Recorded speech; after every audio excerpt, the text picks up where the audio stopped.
মুমিনের মৃত্যুর কয়েকটা আলামত আছে। আপনি মুমিন হয়ে মারা গেলেন না আপনি অন্য কিছু মারা গেলেন, যতই আপনি অসুখ ভুগে মারা যান, আপনি যদি মুমিন হয়ে মারা যান, প্রচন্ড শীতের দিন, শীতে ঠান্ডা, কনকনে ঠান্ডা যদি মারা যান, দেখবেন কতগুলো মানুষের কপালে যেন ঘেমে আছে, কপালে যেন ঘেমে আছে। আর মুমিনও কেমন তো বেরোকে যাবে, মুমিন মারা যায় ওর পেশানিতে পসিনা চলে আসে। মুমিন যখন জান্নাতের ফেরেশতা আল্লাহ রেজামন্দিকে যখন দেখে, ফেরেশতা ওখান থেকে এখান পর্যন্ত মৃত্যুর ঘর পর্যন্ত লাইন লাগিয়ে আছে। আর যখন আল্লাহ ডাক দেন, ইয়া আইয়াতুন নাফসুল মুতমাইন্না ইরজিই ইলা রাব্বিকা রাদিয়াতান মারজিয়া, আয় আয় ওরে আমার ভালোবাসা তুই বেরিয়ে আয়। তখন মুমিনের ঠোঁটে, মুমিনের হাতে ও মৃত্যুর ভয় করে না, একটা হাসি রেখা দেখা দেয়, হাসি বেরিয়ে যায়। মুমিন কোনো কিছুকে ভয় করে না। আল্লাহ নবী ওই সময় আবু জেহেলকে বলেছিল, কে তোকে আবুল হাকাম বলে? মানুষ তোকে আবুল হাকাম আখ্যা দিয়েছে, এটাই ভুল। জ্ঞানের বাবা, তুই যদি জ্ঞানী হতি তাহলে একটা অসহায় মেয়ে ছেলে যে মায়ের জাত, বেটির জাত, তাকে উলঙ্গ করে, সম্পূর্ণ উলঙ্গ করে, কারণ এটা মক্কাবাসীর ঐতিহ্য নয়। এই কুরাইশ বংশ কাফের হতে পারে, মুশরিক হতে পারে, কিন্তু এরা মেয়ে ছেলের বেপরদেগি এরা বরদাস্ত করে না। আর তুই এতগুলো মানুষের সামনে তুই সুমাইয়াকে উলঙ্গ করলি, এইভাবে পায়ে দড়ি বেঁধে, রশি বেঁধে, উঠ হাঁকিয়ে তাকে দুই টুকরো করলি। আর এটা তো করলি, আর ওকে কাপড় পরিয়ে তো করতে পারতি, কিন্তু তাকে উলঙ্গ করে এই যে তুই করলি। তোকে কে বলেছে আবুল হাকাম? আনতা আবু জাহাল, তুই হলি মূর্খের বাপ। জাহাল মানে মূর্খ, মূর্খের বাপ। সেই দিন থেকে নবীর দেওয়ার নাম এমনই পড়ে গেল যে আসল নাম ডুবে গেল। ওর বেটা ইকরামাকে যদি কেউ জিজ্ঞেস করতো, মান আবুকা, তোমার বাবাকে, তো বলতো আমি আবু জাহেল, আমার বাপ হলো আবু জেহেল। ওর স্ত্রীকে কেউ যখন জিজ্ঞেস করতো তুমি কার বিবি, তো বলতো আমি আবু জেহেলের বিবি। এই আবু জেহেল কথা বলা তো, আবু জেহেল বললো ভাতিজা মোহাম্মদ, বলো বলো বলো, ওই মন্ত্র তাড়াতাড়ি বলো। কিন্তু যখন ওই বলেছেন এইদিকে ডাকাতের দল আছে, তো রাত্রের অন্ধকারে তোমাদের আক্রমণ হবে, কতজন পালাবার চেষ্টা করেছে, সত্যি সত্যি সময়ে সময়ে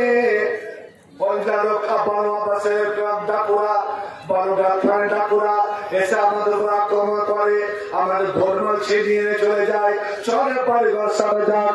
নবী বলেছিলেন, আমি এটা ডাকাতের মানুষ ডাকাতের কথা বলিনি, ওই শয়তান, শয়তান তার হাজার হাজার লাখ লাখ শূন্য সমর্থ নিয়ে দাঁড়িয়ে ঢুকতে বসে আছে। সুযোগ পেলে তোমাদেরকে নিয়ে ও জাহান্নামে নিক্ষেপ করে দিবে, ও ধ্বংসে তোমাকে নিক্ষেপ করে দিবে, নিজের দলে তাকে তোমাকে নিয়ে নিবে। অতএব আমার মন্ত্রটা পড়ো, আমার মন্ত্রটা পড়ো, আর দুনিয়ার সুখ শান্তি তোমরা নিজের জীবনে নিয়ে নাও। এবার সকলে বলে উঠলো, মুহাম্মদ আর দেরি কেন, আর বিলম্ব কেন, একবার তুমি সে কালেমাটা পড়ো। এবার আমার নবী বলছেন, আমার সঙ্গে পড়বেন, লা ইলাহা ইল্লাল্লাহ।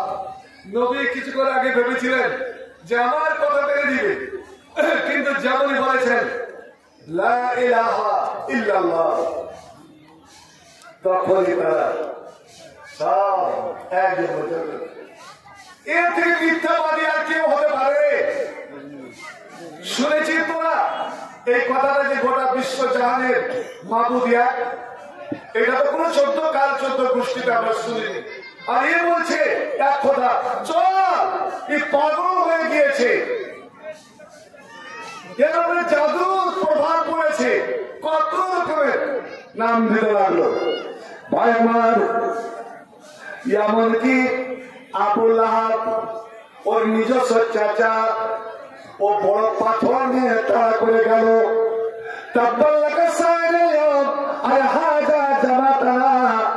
ধ্বংস হয়ে যা, তোর হাতে পায়ে পোকা পড়ুক, পঙ্গু হয়ে যা। এই জন্য কিন্তু আমাদেরকে তুই ডেকেছিলি, তুই আর কাজ পাসনি। আল্লাহ আল্লাহ এমন লাঞ্ছনা দিল। বন্ধুরে আমার, শুধু লাঞ্ছনা নয়, শুধু গাড়ি ঘোড়া নয়, আপনারা জানেন এই দিনের জন্য, ইসলামের জন্য নবী আমার নবীকে নিজের বিকি, নিজের দুই মেয়েকে আবু লাহাব তার দুই ছেলের বউ অথবা বউ একমাত্র দিনের জন্য, ইসলামের জন্য আল্লাহ রে তাদের দম্পত জীবন ছিন্ন হয়ে গেল, ব্রাহ্মণ বিবাহিত জীবন ছিন্ন হয়ে গেল। যে মুহাম্মদ আমাদের দিনের দুশ্মন, আমাদের ইসলামের দুশ্মন, তার প্রীতি আমাদের বাড়িতে থাকতে পারে না। বলছিলাম ওই আবু জাহেলের কথা, যে এত জ্ঞানী হয়েও এই তো জ্ঞানের কারণে ওকে 25 বছর বয়সে ওদের পার্লামেন্টের সদস্য করে দেওয়া হয়েছে। ভাই, আমি একটা কথা আপনাদের আগে বলেছিলাম যে হযরতে আলী 7 বছর বয়সে নবী আমার 3 দিন ধরে মক্কাবাসীকে দাওয়াত করলেন। হযরত খাদিজা তো খুব ধনীর ছেলে নিয়েছিলেন, ধনের কোনো অভাব নাই, গোটা মক্কাবাসীকে দাওয়াত করলেন। কারণ মক্কার লোকের একটা অভ্যাস ছিল কি, যার নুন খেয়ে নিত তার সঙ্গে হারামখোরি করত না। নুন খেয়ে নিলে নুন হারামি করত না, ওরা নামক হালালি করত, ওর কথা শুনত। হযরতে খাদিজাই এটা বুদ্ধি দিলেন যে আপনি দাওয়াত করেন, আর দাওয়াত করে যখন খাওয়া দাওয়া শেষ হবে তখন সবাইকে বলবেন আপনারা বসেন, আমি একটা আপনার কাছে দাবি রাখছি। কি? টাকা পয়সা নয়, এটা আকিকা দাওয়াত দিয়ে যে আপনাদের কাছে টাকা নিব, বিবাহ জাফর দিয়ে যে টাকা নিব আপনাদের কাছে, এটা নয়। এটা আপনাদের মধ্যে তো এটা চলে না। তো এই বিবাহ জাফর থেকে টাকা পয়সা দেন আপনারা? আলহামদুলিল্লাহ, বিবাহ জাফর কেটে টাকা দেন না। জাফতটা কেমন হলো যে জাফতে টাকা দিবে? নবী বলছেন জাফত খাওয়াটা একটা ইসলামের হক। কেউ যদি জাফত দাও আর জাফত কবুল করো, এটা কোন জাফত? ওই টাকা জাফত, দাঁড়ার জাফত। এর থেকে তো হোটেলে খাওয়া মেলা ভালো।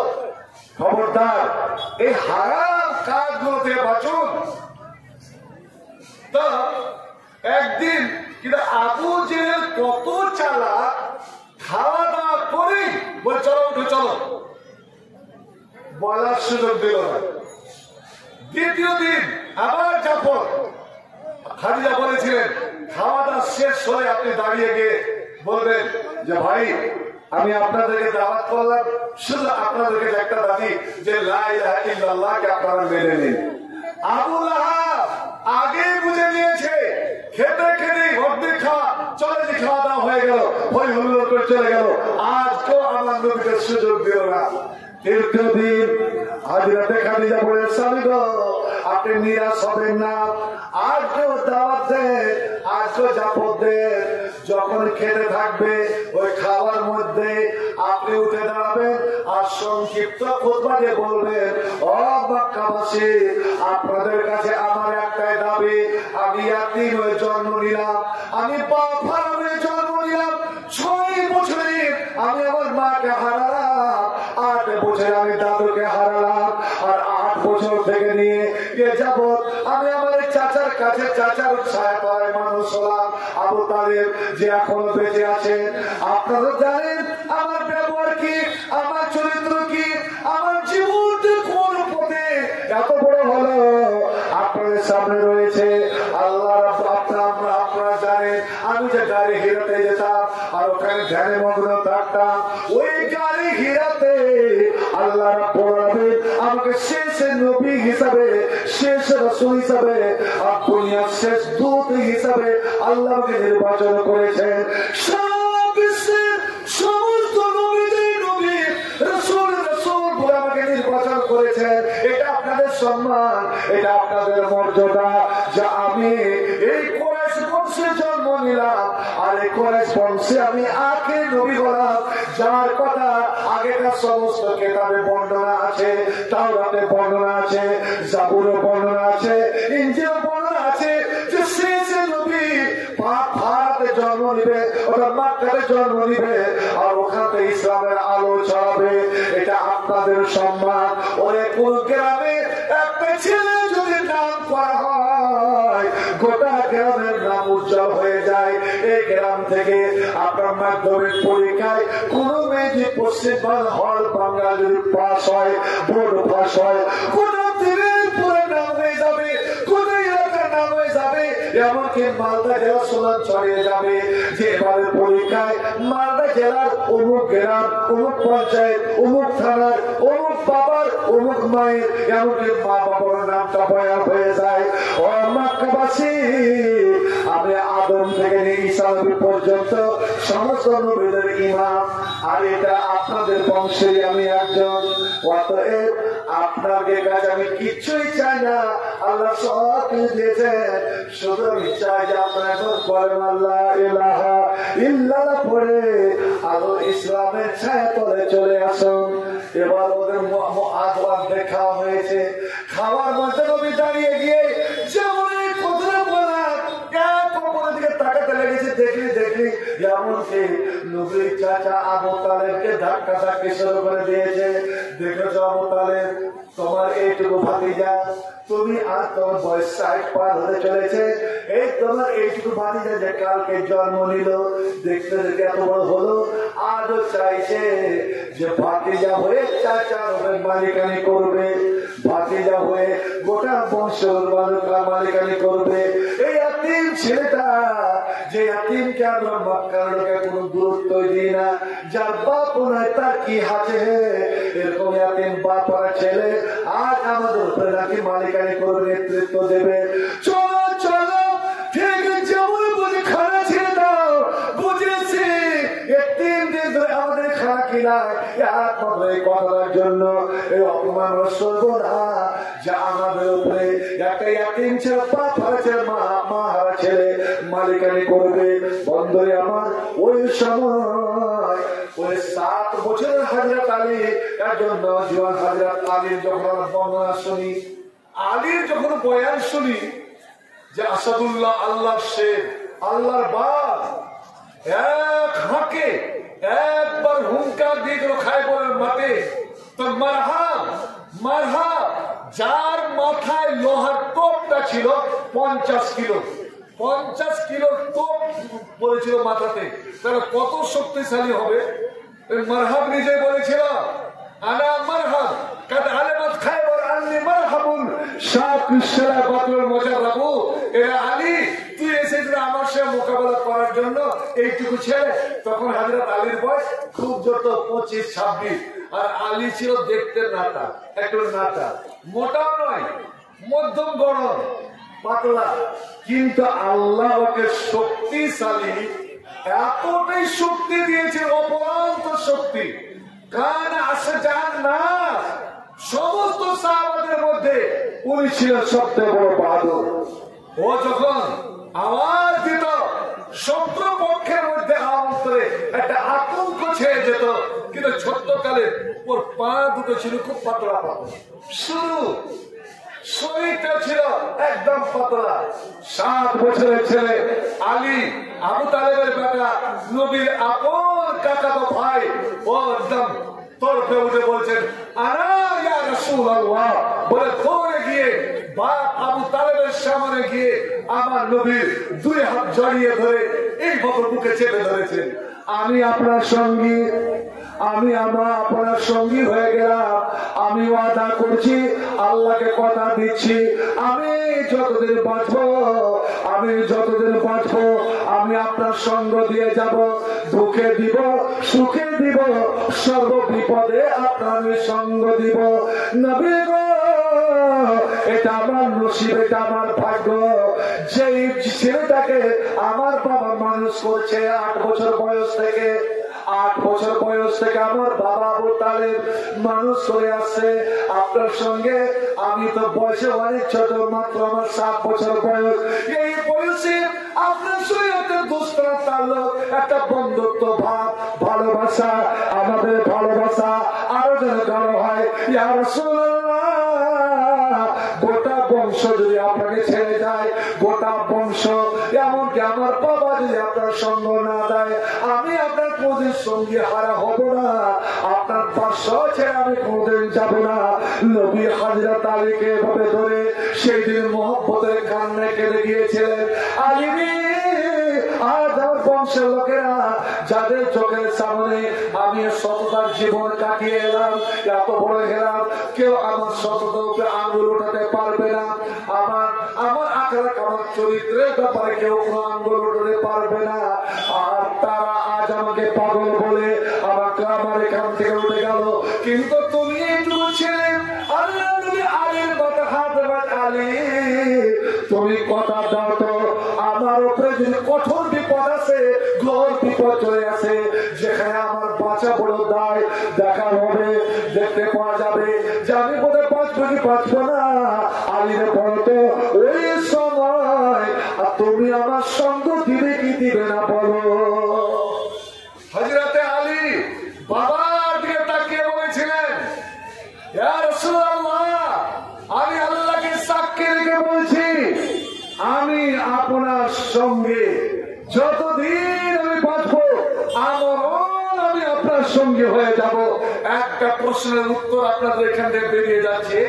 অনেকে বলতে পারে না যে হিজরতের রাত্রিতে যেই দিন মক্কা ছেড়ে নবী আমার মদিনায় চলে যান, নবীর সবচেয়ে খতরনাক রাত, সবচেয়ে বিপজ্জনক রাত, যে আবু জেহেলের আদেশে গোটা বাড়ি ঘেরাও, আর এমন শক্ত ঘেরাও যে এইভাবে পায়ে পা, শরীরে শরীর সাকিয়ে আছে। চারদিকে যারা হজ উমরা দেখেছেন, নবীর বাড়িটাতে দেখেছেন, চারদিক থেকে জেলের ভিতর থেকে একটা ইঁদুরও যেন বেরিয়ে যেতে না পারে, ইঁদুরকে বাড়াতে হলেও ওই কারি পায়ের ওপর দিয়ে একটা দুটো পায়ের মধ্যে ছিদ্র করতে হবে। ছোট্ট জীবের কথা, মানুষ তো আলাদা, কেউ যেন বেরিয়ে না যেতে পারে। কারণ ঘরে এখন দুইজনই আছে, মোহাম্মদ আছে আর আছে আলী, আর মোহাম্মদের ছোট্ট মেয়ে ফাতেমা, আর সারা মেয়ে উম্মে কুলসুম। এই 4 জন এখন পরিবারে। আল্লাহু আকবার। এবং প্রত্যেকের তলোয়ারে বিষ মাখা আছে। ওরা জানে, ওদের বিশ্বাস যে আমরা যতটাই ঘেরাও করি না কেন, মোহাম্মদ ঠিক টাইমে নামাজ পড়ার জন্য বের হবে। আর নবী আমার নামাজ কাবা ঘরতে যেতেন না, কেন কাবা ঘরে 360টা মূর্তি রাখা, হাজরে আসওয়াদ দেখেছেন আর রুকনে ইয়ামানি, ওই হাজরে আসওয়াদ রুকনে ইয়ামানির মধ্যখানে হাজরে আসওয়াদ সামনে করে দাঁড়াতেন, উত্তর দিকে মুখ করে দাঁড়াতেন, যেন বাইতুল মুকাদ্দাস সামনে হয়ে যায়। জীবনের পরোয়া করতেন না।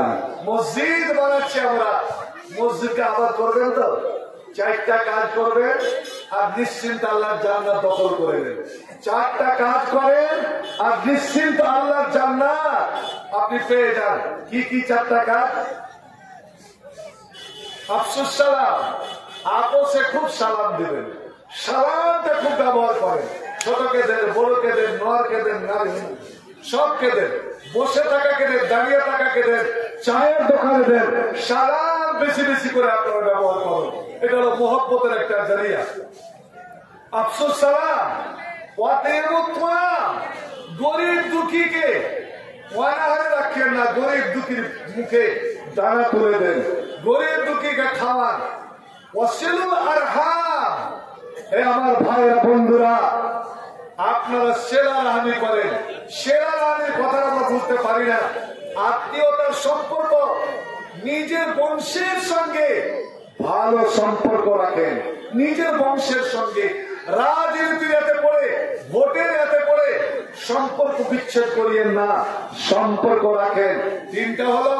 চতুর্থ হলো ওয়াসাল্লু বিল্লাইল, রাত্রের এমন অংশে নামাজ পড়ে আপনি তাহাজ্জুদ না পড়তে পারেন, 2 রেখাত নামাজ পড়েন মসজিদে গিয়ে, রাত্রের এমন অংশে যে ওয়ান্নাসু নিয়াম, যখন সব মানুষ ঘুমিয়ে থাকবে,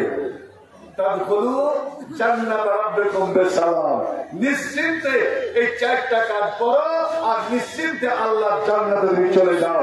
তো নবী অবশ্যই নামাজে যাবে, আর মোহাম্মদ যেই মুহূর্তে বের হবে ওই মুহূর্তেই ভবনের নারা দিয়ে তোরা ঝাঁপিয়ে পড়ো। ও যেন 1 মিনিট যেন সুযোগ না পায়। ভাই আমার, নবী একবার করে মাথা উঠে দেখছেন, একে একে একে গেছে, আমার বাড়ি খারাপ হয়ে গেল।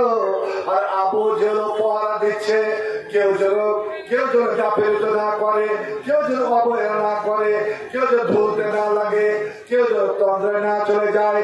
আবু জেল একবার আওয়াজ করছে, আল্লাহ রে আল্লাহ, আলী কথা খাচ্ছে। তখন আলীর বয়স বা কত?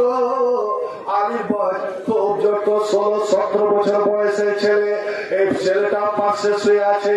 আল্লাহ রে আল্লাহ, দুজনের অন্তরে কোনো ভয় নাই, কারণ মুমিন কাউকে দেখে ভয় করে না। মুমিন যে আল্লাহকে, আল্লাহর অন্তরে, আল্লাহকে যে অন্তরে জায়গা দিয়েছে, আল্লাহ ছাড়া কাকে দেখে ভয় করবে?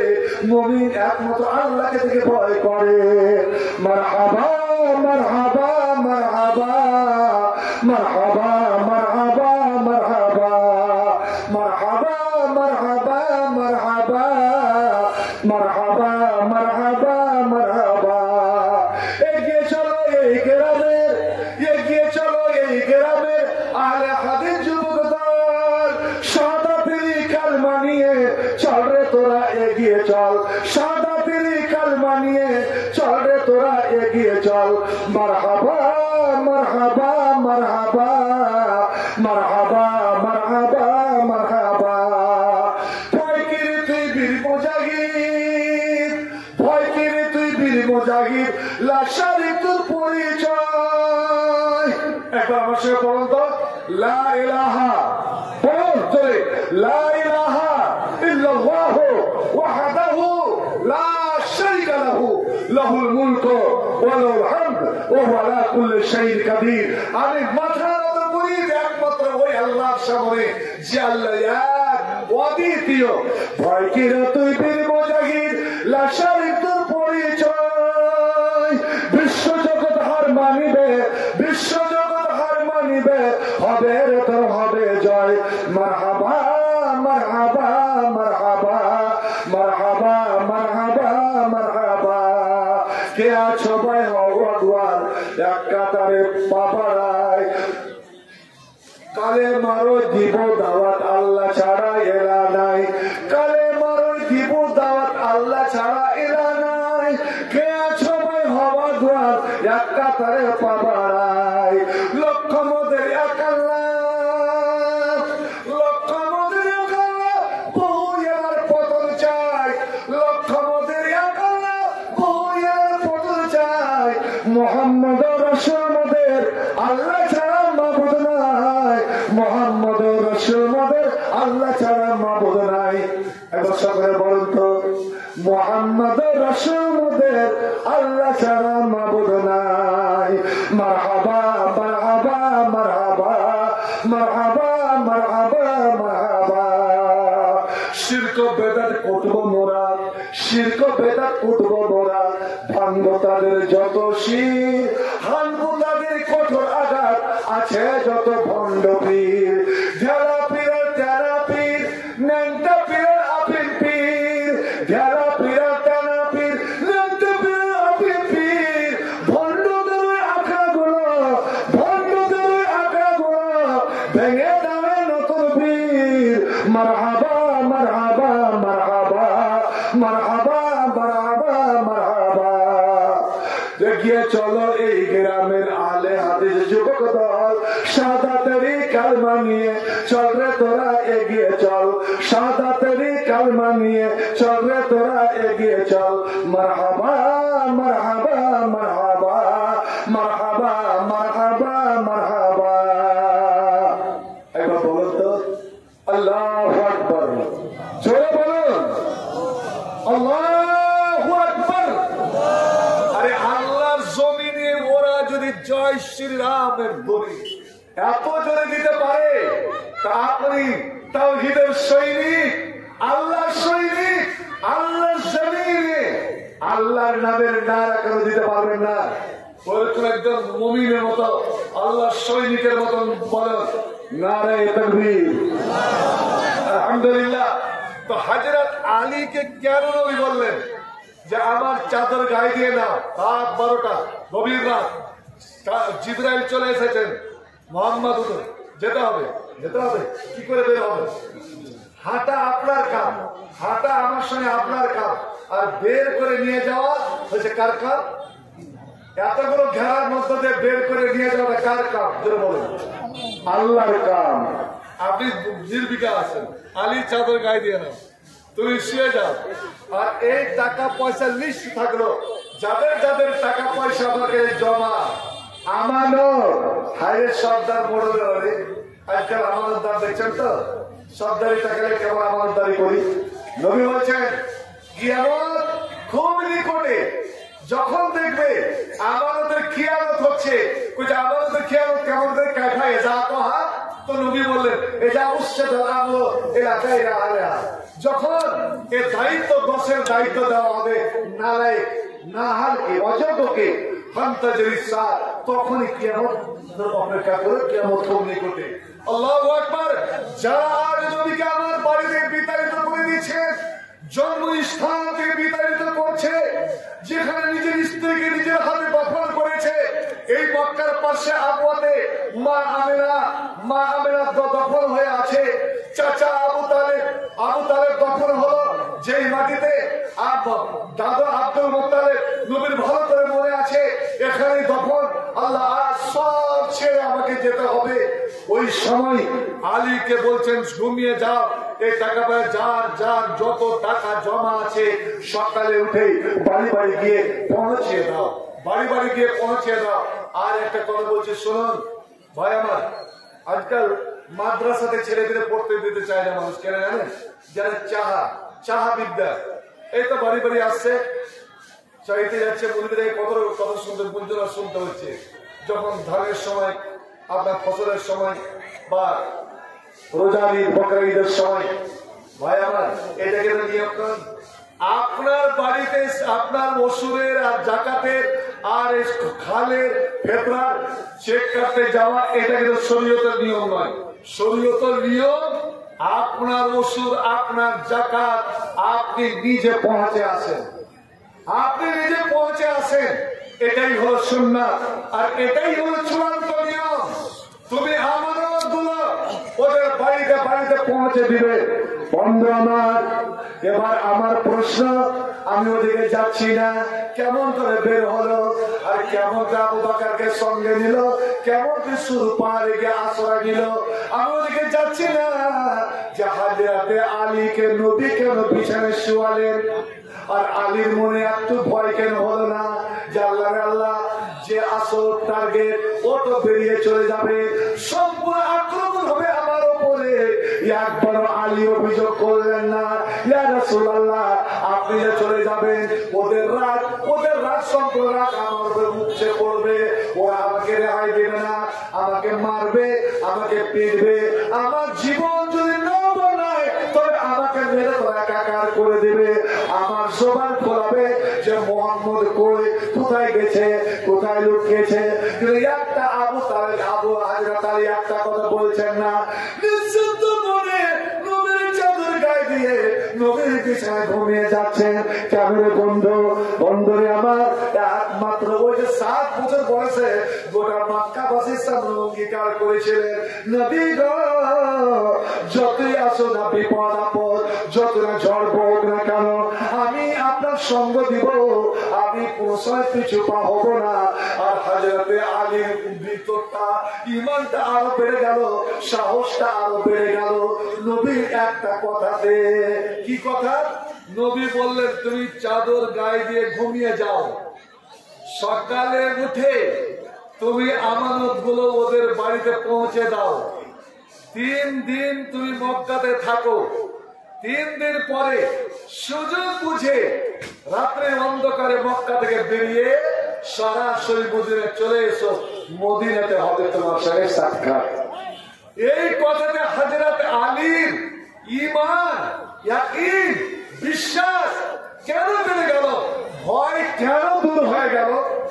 কথাটা কে বলছেন যে তুমি শুয়ে যাও? কথাটা কে বললেন? জি ভাই, আল্লাহ নবী। আমার চাদর গায়ে দিয়ে থাকো, সকালে উঠে টাকাগুলো তুমি ফেরত দিবা। কথা কে বলছেন? আল্লাহ নবী।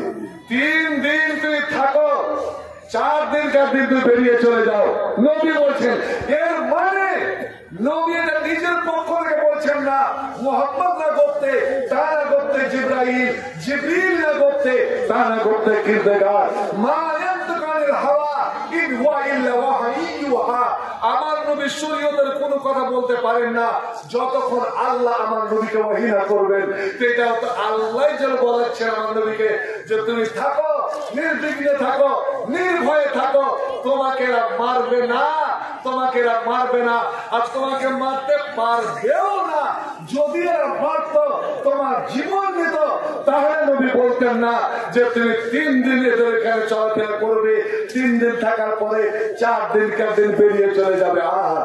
হাজরত আলী বলেছিলেন 65 বছর বয়স যখন, কুফাতে একবার জুমার মসজিদের মানুষেরা যখন প্রশ্ন করলো, আমিরুল মুমিনিন বলেন তো আপনার জীবনটা তো শুধু যুদ্ধে যুদ্ধে গেছে, সংঘর্ষে জীবন গেছে, ওই 7 বছর বয়স থেকে আপনি সংঘর্ষ শুরু করেছেন, মদিনায় গেলেন, বদরের যুদ্ধ, তখন আপনার বয়স মাত্র 22 বছরে আপনি 22 বছর যুদ্ধে ঝাঁপালেন। আল্লাহ নবী মদিনায় 10 বছর থাকলেন, আপনি সমস্ত যুদ্ধে আপনি অংশ নিলেন। আবু বকরের জমানায় আপনি 8 বছর যুদ্ধে অংশ নিলেন, উমারের জমানায় 10 বছর ধরে যুদ্ধে আপনি অংশ নিলেন। আমিরুল মুমিনিন হযরত ওসমানের 12 বছর ধরে আপনি যুদ্ধে অংশ নিলেন। আমিরুল মুমিনিন যখন আপনি খলিফা হলেন, ওরে মাবিয়ার সঙ্গে যে যুদ্ধ লাগলো, তো যুদ্ধ হয়ে যায় শুধু সিফিনের মাঠে, সিফিনের ময়দানে। মাবিয়ার সঙ্গে আপনার 90 রাত যুদ্ধ করেছেন, 90টা দিন যুদ্ধ করেছেন। অতএব আপনার জীবনে আরামের দিন খুব কমে গেছে, আরামের দিন খুব কমে গেছে। আপনি দয়া করে বলুন তো, কোনদিন কি শান্তির ঘুম ঘুমাতে পেরেছেন? শান্তির ঘুম জীবনে কোন একটা রাত আপনার এসেছে কি? যদি আপনি শান্তির ঘুম পেয়ে থাকেন তো দয়া করে বলেন তো সে রাতটা কোন রাত? হযরত আলী বলছেন, বাপ ভাইরে, নিজের আমলের কথা বলতে হয় না, কিন্তু তোমরা যখন জিজ্ঞেস করছো তখন বলছি শোনো, যেই রাত আল্লাহর নবী আমাকে মরণ বিছানায় শুইয়ে দিলেন, চাদর গায়ে দিয়ে দিলেন, আর নবী আমাকে শেষবারের মতন দেখা করে আমাকে সালাম দিয়ে বেরিয়ে চলে এলেন, ওই দিন আমার এতটা ঘুম পেয়েছিল, এতটা আরামের ঘুম পেয়েছিল যে জীবনে আমি উত্তম ঘুমাতে পারিনি। আমি চাদর পেলাম না, আমি শান্তি পেলাম না। কত রাত হলো, কত রাত গেল, আমার চোখ খুলেনি, হাতটা যারা পাকলে শামস, যখন সূর্য উঠে গিয়েছে, সূর্যের আলো এসে আমার চোখে পড়েছে, আর বাইরে লোকের চেঁচামেচি হই হুল্লোড়ের আওয়াজ যখন গেট ধাক্কা ধাক্কি করে, ওই সময় আমার চোখ খুললো। আমি যদি চোখ খুলে দেখছি তো সূর্য অনেক উপরে উঠে গেছে, আর মানুষজন গেটে খুলে ধরে আমার কাছে চলে এসেছে, আর এসে আমাকে জিজ্ঞেস করে, আইনা সাহেবকা, তোর সাথে কই? ওই দিন ওই রাত্রে আমার সবচেয়ে আরামের ঘুম হয়েছিল। লোকেরা অবাক যে এতগুলো খোলা তলোয়ারের নিচে, বন্দুকের নিচে, অস্ত্রের নিচে আপনার ঘুম কেমন করে হয়? আপনার জীবনে কিছুই ভয় হয়নি? বলছে না তো। আরে নবীর দুটো কথা আমার জীবনের সব ভয় ভীতি কে দূর করে দিয়েছিল। সুবহানাল্লাহ। আর আজ এই কোরআন মাননেওয়ালা এই মুসলমানেরা, নবীর হাদিস মাননেওয়ালা এই মুসলমানেরা আজ কেন এত ভীতি হয়ে গেল? আসুক না, যত বাধা, যত ঝড় সাইক্লোন, আল্লাহর পথে মোরা চলবই, রাসূলের পথে মোরা চলবই। এ জীবনে বাজি রেখে দিনের নিশান মোরা, এদের জীবনে বাজি রেখে দিনের নিশান মোরা, আল্লাহর আকাশে উড়াবই। মোরা কামানের মুখোমুখি দাঁড়িয়ে, মোরা বন্দুকের মুখোমুখি দাঁড়িয়ে আল্লাহ আসুক না যত বাধা যত ঝড় সাইক্লোন, আল্লাহর পথে মোরা চলবো, রাসূলের পথে মোরা চলবো। আমাদের দেহে আছে জিহাদি রক্ত, আমাদের দেহে আছে জিহাদি রক্ত।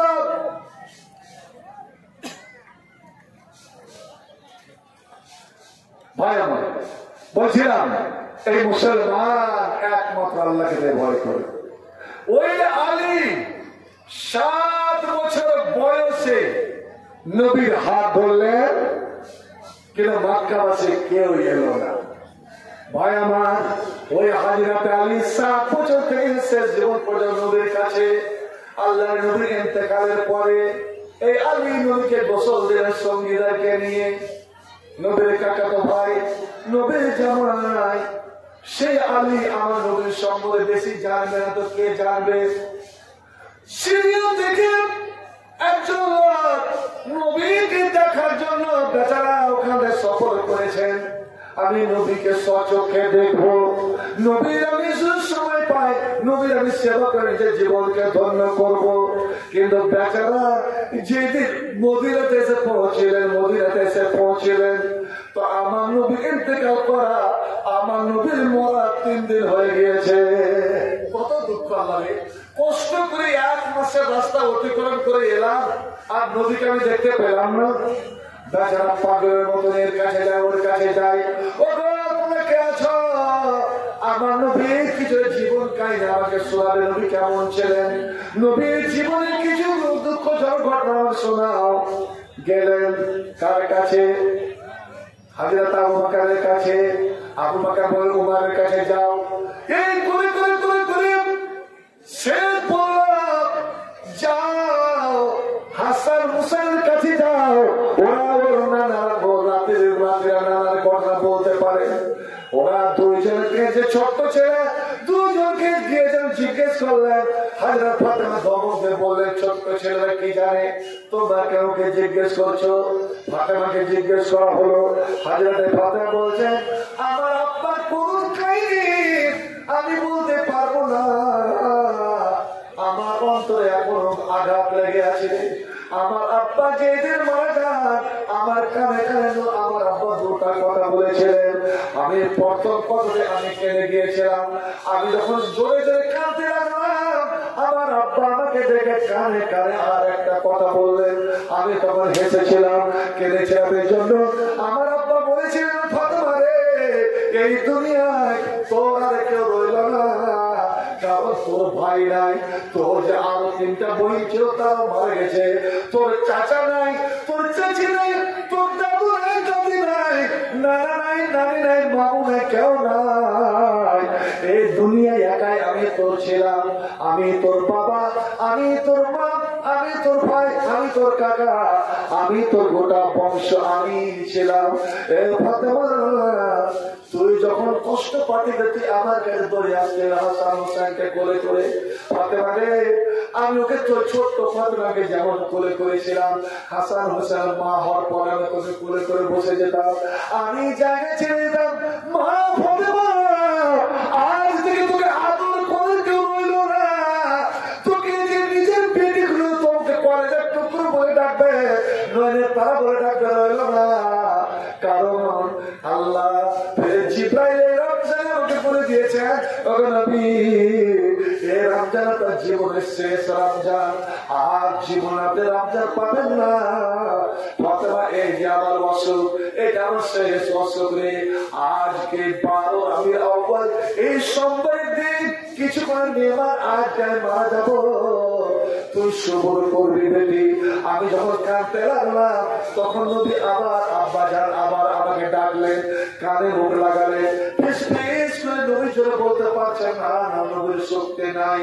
নবী কানে আমার আব্বা কানে বলেছেন ফাতেমা তুই তুই কাঁদিস না, আমার পরে তাড়াতাড়ি যে মারা যাবে, আমার পরে কয়েকদিন পরে যে মারা যাবে এমন সাক্ষাৎ হবে, মোলাকাত হবে ওই জগতে, আল্লাহ জগতে যাও সোজা আমার মোলাকাত হবে, সেটা হবে তুই। অর্থাৎ 6 মাসের মাথায় তুইও মারা যাবে, তোর দুনিয়ার সমস্ত কষ্ট সমস্ত দুঃখ দূর হয়ে যাবে, আমরা বাপ বেটি একসঙ্গে মিলিত হয়ে যাব। আচ্ছা একটা জীবন কাটাতে চাইছেন আপনি মা বাপ, আপনি যদি মুমিন হয়ে মারা যান, আল্লাহ হয়ে যদি মারা যান, আর আপনার ছেলে মেয়েকে যদি আল্লাহ বানিয়ে যান, আপনার ছেলে মেয়েকে যদি নামাজি বানিয়ে যান, তাহলে কোরআন বলছে আল্লাহ বেসুরিয়াতি মরার পরে ওই ছেলে মেয়েকে মা বাবার সঙ্গে আল্লাহ মিলিয়ে দেবেন। এবং জোরে বলে দেবেন সুবহানাল্লাহ। আপনি কি চান যে যেন মরার পরে আমার ছেলে মেয়ে আত্মীয় স্বজন বাপ মার সঙ্গে যেন কারোর সঙ্গে দেখা না হয়? ভাই আমার, আপনি একজন মুমিন, আপনার দাদাও ছিল পাক্কা মুমিন, আপনি অবশ্যই আপনি রাখেন যে আমার দাদু জান্নাতি। আপনার বাবা মারা যাচ্ছেন, আপনি যদি বলেন আব্বা দাদুর সঙ্গে যদি মোলাকাত হয় তা আমাদের সালামটা দিয়ে দেবেন আর বলবেন যে আমরা ভালো আছি, এটা আপনি বলতে পারেন।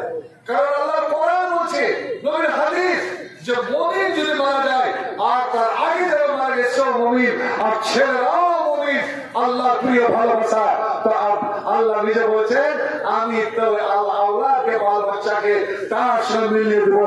6 মাসের মাথায় আম্মা যান ফাতেমা মারা যাচ্ছেন, ফাতেমা বলছেন আমি সে আব্বা জানে আমার নবীর কোন কাহিনী আমি তোমাকে বলতে পারবো না।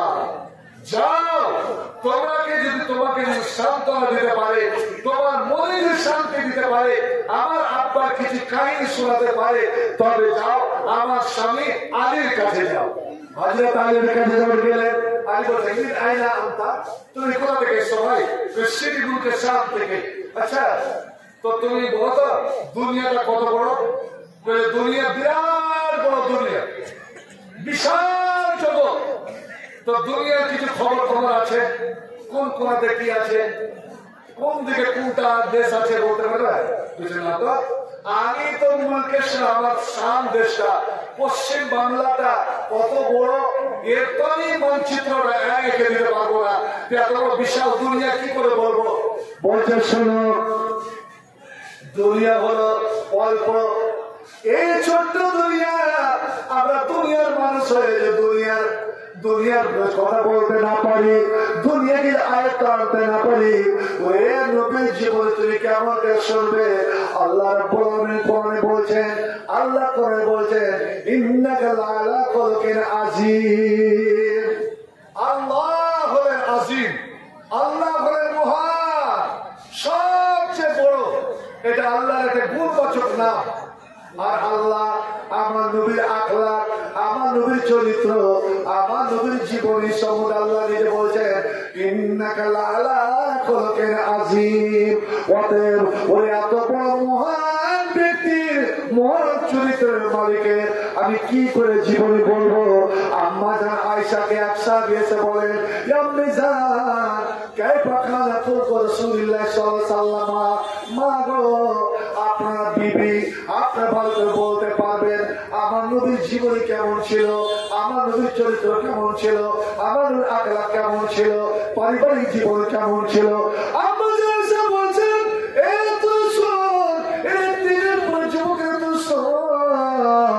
আমার নবীর কয়েকটা চরিত্র বলছে রে,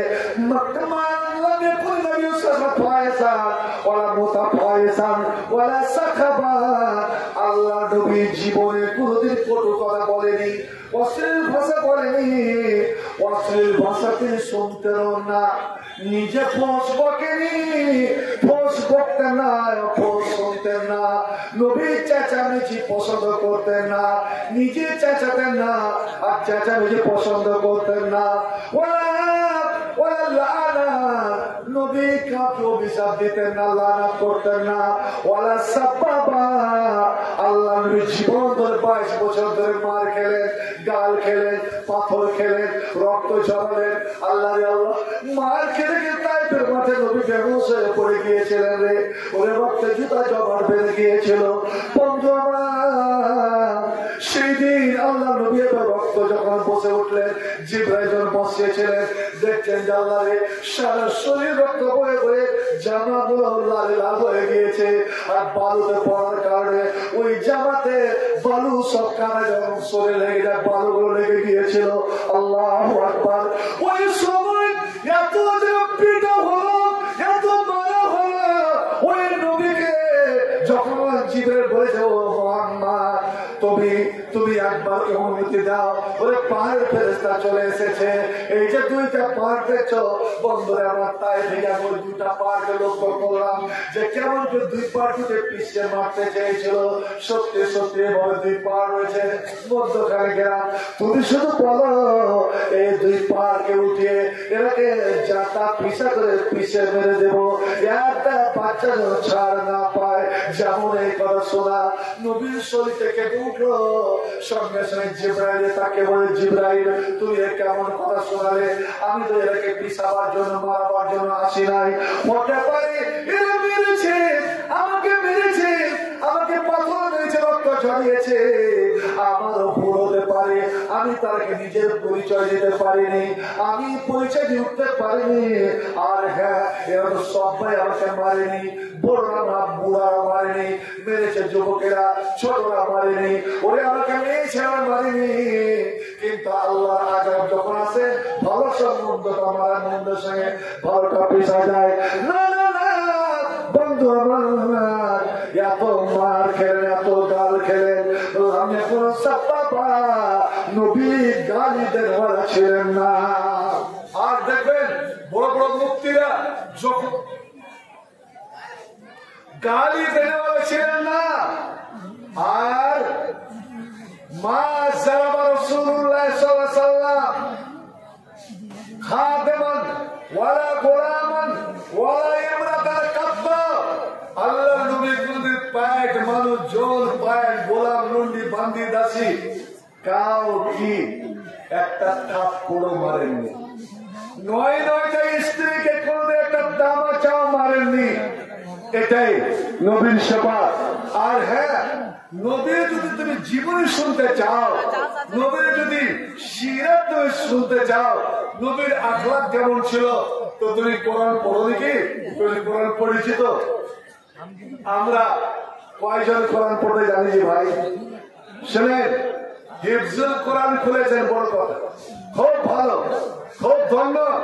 আপনারা আল্লাহ এবং নবীর প্রিয় ভালোবাসা, কিন্তু আপনারা কোরআনটা তেলাওয়াত করতে জানেন তো?